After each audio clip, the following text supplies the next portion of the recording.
So the question is when to renew versus when to leave your existing space. Renewal makes a lot of sense when the space works for your business. It's the right size. It's accomplishing what it needs to accomplish, which is essentially you want productive workers to be happy coming there. That's what you want to accomplish in a physical space.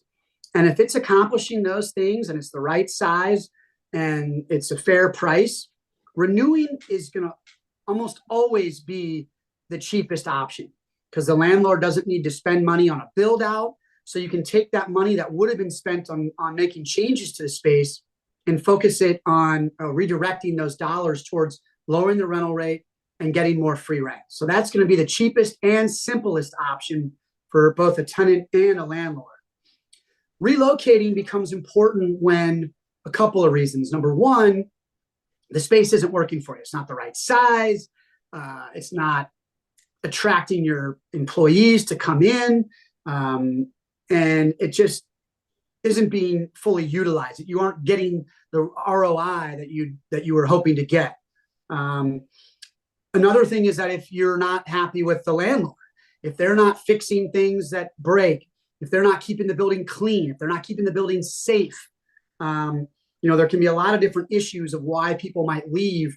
But if you're not happy in your space, you're not happy with your landlord, maybe they're not negotiating with you, they're not being reasonable in the terms they're trying to offer you, then it makes a lot of sense to go ahead and move on from that lease and that building. But we recommend to all of our clients, even if they want to renew, to still get other offers, go to other landlords, get competing offers so you can show your existing landlord, hey, we can move right down the block and save 18%.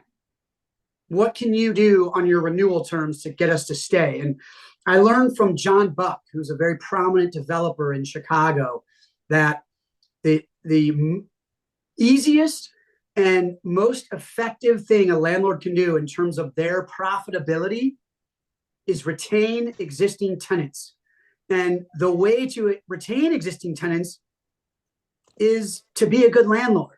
When they have a light bulb that's out, come in and change it.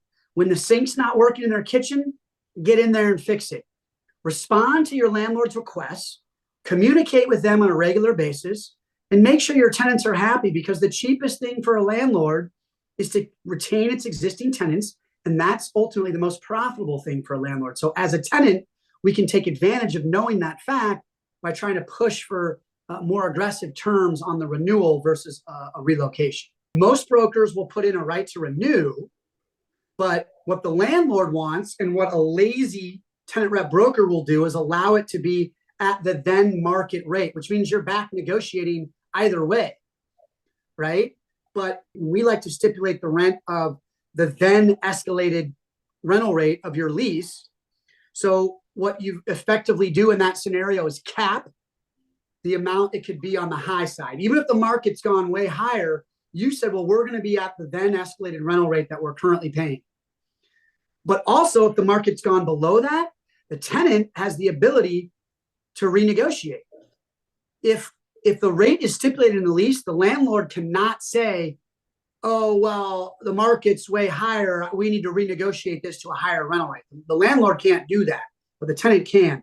Very, very few brokers outside a tenant advisory group will negotiate a specific price. And we fight hard for that because we know how valuable that is. But most tenant rep brokers who are just trying to get deals done, get paid, and move on, they'll get the right to renew, but it'll be at the market rate at that time, which really doesn't get you anything other than the right to negotiate for your space to remain there.